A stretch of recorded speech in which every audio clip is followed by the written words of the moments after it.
जय जय श्री राधे मेरे भाई लोग। मैं आशा करता हूँ कि आप लोग एकदम अच्छे होंगे और अच्छे से पढ़ाई भी कर रहे होंगे। तो मेरा भाई, जैसा कि आपने थंबनेल में देखा है कि फिजिक्स का चैप्टर 3 में पार्ट 3 चल रहा है। ये मतलब ये वीडियो है। तो मेरे भाई, पार्ट 1 और पार्ट 2 में एकदम अच्छे से इस वीडियो के मतलब इस चैप्टर के बारे में समझाया गया है। तो अगर आप नए हो तो उस वीडियो को भी आप देख लीजिएगा।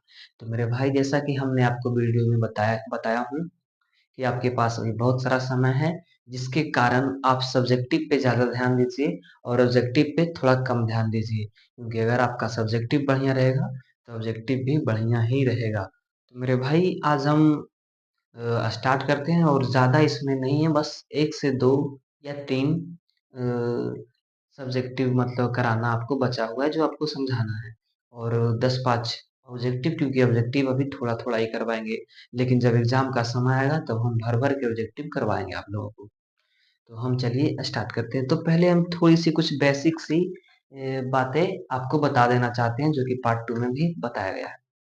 तो आपको पता है ना, प्रतिरोध? प्रतिरोध क्या है? और प्रतिरोध का ऐसा एक मात्रक क्या है?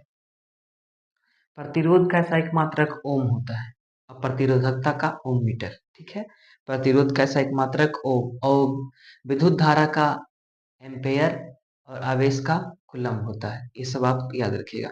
जैसा कि आपको बताया गया था कि प्रतिरोध चालक तार पर भी निर्भर करता है। जैसे में ये चालक तार है, अगर इसके अंदर लोहा है, इस चालक तार के अंदर अगर लोहा है, क्योंकि लोहे में भी चालकता होता है और विद्युत आवेश मतलब करंट आसपास होता है, हम कहने का मतलब है। तो अगर विद्युत धारा में से एक हम बोल रहे थे कि जो प्रतिरोध होता है ये चालक तार पे निर्भर करता है। जैसे में तांबा है, इसमें प्रतिरोध की मात्रा कम जाएगी। जैसे लोहे के मुकाबले तांबा में प्रतिरोध की मात्रा कम हो जाएगी। तो हम आपको ये बेसिक बता दिए, और एक बात आपको एकदम बता दें, जो आपके घर में लाइट लगा हुआ है, इसमें उपयोग किया जाने वाला जो तार होता है ना, जैसे में टंगस्टन का उपयोग किया जाता है, तार नहीं। जो आप देखोगे एक बल्ब में, मेरे पास है नहीं शीशा वाला बल्ब, उसमें आप देखोगे उसमें जो रहता है तार जैसा, वो टंगस्टन रहता है। और विद्युत हीटर, जो घर में एक चूल्हा जैसा हीटर होता है ना, बिहार में देखे होंगे, आसपास में या खुद के घर में भी हो सकता है कि चूल्हा में एक गर्म तार जो पूरा एकदम विद्युत धारा के कारण पूरा लाल हो जाता है, उससे खाना पकता है। तो जो वो जो रहता है वो नाइक्रोम रहता है, और जो लाल होता है बल्ब के अंदर वो टंगस्टन रहता है। तो मेरे भाई, आज हम मात्र 1 से 2 सब्जेक्टिव को देखेंगे और फिर 10 ऑब्जेक्टिव को देखेंगे। तो हम आपको बताते हैं कि क्या है।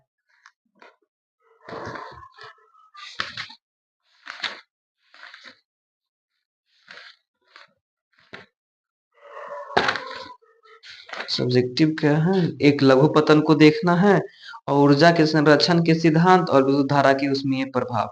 देखिए, ऊर्जा के संरक्षण के सिद्धांत के अनुसार ऊर्जा के संरक्षण के सिद्धांत के अनुसार पहली बात तो आप ये समझिए कि ऊर्जा एक ऐसी प्रक्रिया है जिसे ना तो नष्ट किया जा सकता है और ना ही उत्पन्न किया जा सकता है। सिर्फ इसको एक रूप से दूसरे रूप में रूपांतरित किया जा सकता है। इसे ही हम ऊर्जा का संरक्षण का सिद्धांत कह सकते हैं। और ऊर्जा का संरक्षण का सिद्धांत और विद्युत धारा का उसमें ये प्रभाव, जैसे आप देख लीजिए कि ये एक चालक तार है, ठीक है?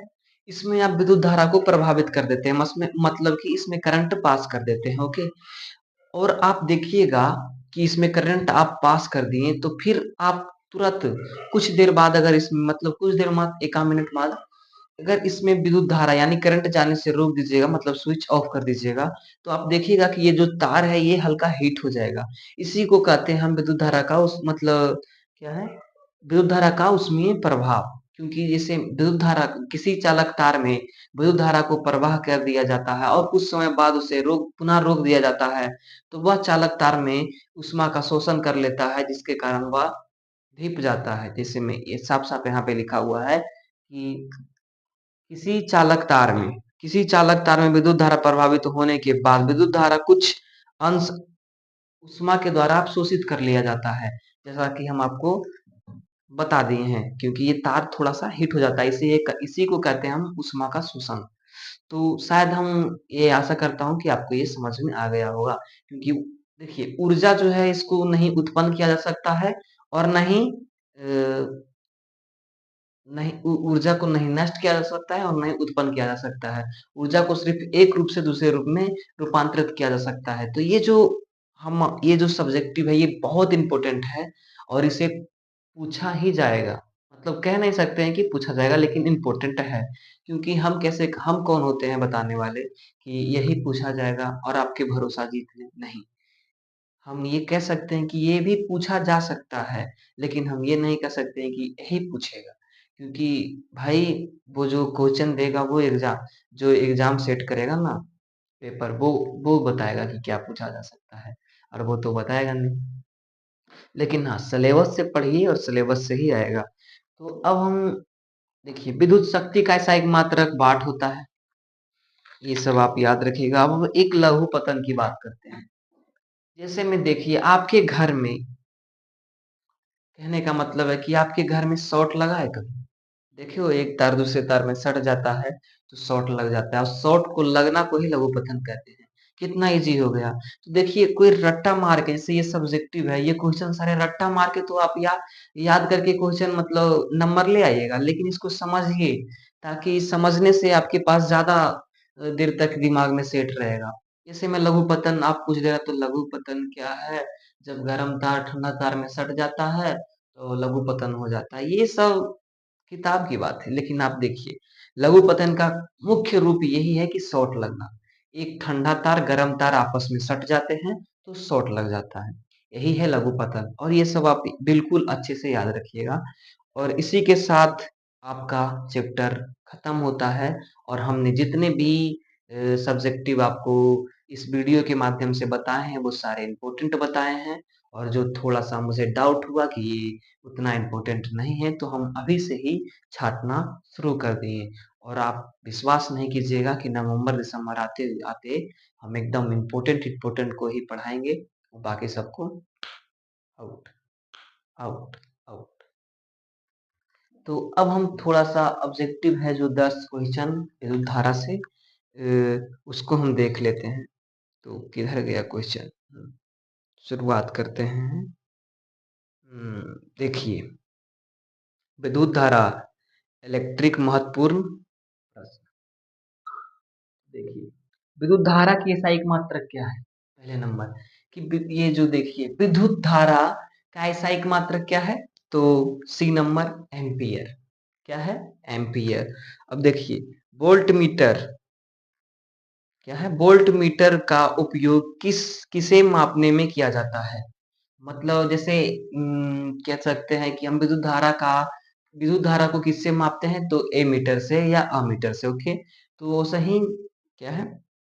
वोल्ट मीटर को किससे मापा जा सकता है? तो सिंपल है, विभवांतर को ही वोल्ट मीटर से मापा जाता है और विभवांतर को वोल्ट मीटर से मापा जाता है, विभव को भी वोल्ट मीटर से ही मापा जाता है मेरे भाई। अरे यार! ओम का नियम बड़ा खतरनाक है। ओम का नियम इसका आंसर क्या होगा? डी, ए और सी दोनों। क्योंकि डी में ही तो है ए और सी दोनों। किस क्या है? किस पदार्थ का प्रतिरोध सबसे कम होता है? देखिए हम आपको अभी क्या बताए थे कि जैसे कोई चालक तार है इसका प्रतिरोध उसके चालक तार के अंदर डिपेंड करता है। जैसे मैं अगर लोहा का चालक तार है तो लोहा का तार है तो उसमें ज्यादा प्रतिरोध करेगा और तांबा का तार है तो इसमें कम प्रतिरोध करेगा। अगर इसके मुकाबले अगर चांदी का तार होता तो इससे भी कम प्रतिरोध करता तो तांबा में ही हो जाएगा। यदि 300 कूलम्ब आवेश 10 मिनट में प्रभावित होता है तो धारा कितनी होगी? देखिए 0.5 एम्पेयर 0.5 एम्पियर ऐसे एम्पेयर ही होता है मेरे भाई।